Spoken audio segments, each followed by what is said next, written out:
હતા તે 3 જણા રાત્રે ચોર, ભૂવો અને ભગત આ 3 જણા હતા એ રાત્રે બહાર નીકળ્યા. હવે ભગત હોય એ રાત્રે 12 વાગ્યા પછી ભજન કરી અને એ પોતાના ઘરે જતા હોય. ભૂવો હોય એ વાળી ચોરીને પછી એના ઘરે જતો હોય અને ચોર હોય એ રાત્રે 12 વાગ્યા પછી ચોરી કરવા માટે નીકળે. એટલે ભગત, ભૂવો અને ચોર આ 3 જણા નીકળ્યા. સામેથી નરસિંહ મહેતા આવ્યા. એટલે નરસિંહ મહેતાએ પૂછ્યું કે તમે લોકો શું કરવા જાઓ છો, તમે ક્યાં જાઓ છો?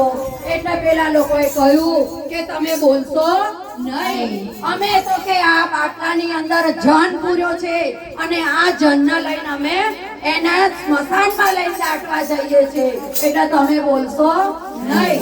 એટલે પછી નરસિંહ મહેતા કહે કે ત્યારે મને પણ લઈ જાઓ ને જોડે. તો કે ચલો તમારે પણ આવવું હોય તો નરસિંહ મહેતા પણ સાથે ગયા. બધા સાથે સ્મશાનમાં ગયા, ખાડો ગોળી અને પછી જન્નત તો પેલો બાટલો તો એ ખાડામાં દાટી દીધો અને બધાય પાછા વળ્યા. પણ નરસિંહ મહેતાનું જે હૃદય હતું એ ભક્તિમય હૃદય હતું એટલે ઘરે ગયા પછી એમને ઊંઘ આવી નહીં. અરે રે પેલા જનને બિચારાને બાટલામાં પૂર્યો છે, બાટલામાં પૂરી પાછળ એને ખાડો ગોળીને દાટી દીધો છે, તો એ જનનું શું થશે? લાવ મને જવા દે, એ જનને બહાર કાઢું. એટલે પછી નરસિંહ મહેતા તો અડધી રાત્રે પાછા સ્મશાનમાં ગયા. સ્મશાનમાં જઈ ખાડો ગોળી પાછા એમણે તો એ બાટલો કાઢ્યો ગીતાબેન. એટલે પછી એ બાટલાની અંદરથી કૃષ્ણ કનૈયા લાલ. એટલે પછી નરસિંહ મહેતાએ કહ્યું કે અરે રે મેં તો તમને જન તરીકે અંદર પૂર્યા હતા, તો તમે કૃષ્ણ ભગવાન કેવી રીતે બની ગયા? એટલે પછી એમણે કહ્યું ભગવાને કે સાંભળ કે શું? તો કે જો કે જેના ઘરે મને મોકલ્યો તો એના ઘરે કોઈ દિવસ કથા, કીર્તન, પાઠ, પૂજા કોઈ દિવસ થતું નહોતું. એના ઘરે કોઈ દિવસ બેન દીકરીઓ, ભાણે, સાધુ સંતોનો જમણવાર થતો નહોતો. એટલે હું આજે એના ઘરે જન બનીને ગયો હતો.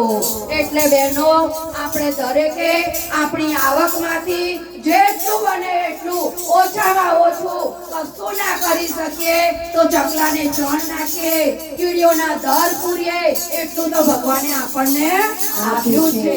અરે હરીને દસમો ભાગ હારે તમે સમજીને આપજો. હરીનો દસમો ભાગ હારે તમે સમજીને આપજો. હરીને દસમો ભાગ હારે તમને સમજીને આપજો. હરીને દસમો ભાગ હારે તમે સમજીને આપજો. નહીં આપો તોય નહીં જાય, હારે તમે સમજીને આપજો.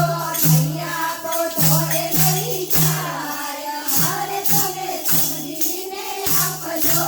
તમારા ઘરમાં બીમારી રે આવશે, તમારા ઘરમાં બીમારી રે આવશે. ડોક્ટર બનીને નહીં જાય, હારે તમે સમજીને આપજો.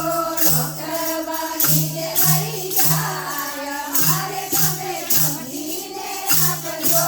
હરીને દસમો ભાગ હારે તમે સમજીને આપજો.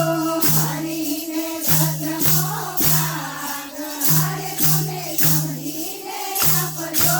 તમારા ઘરમાં ઝઘડા થશે, તમારા ઘરમાં ઝઘડા થશે.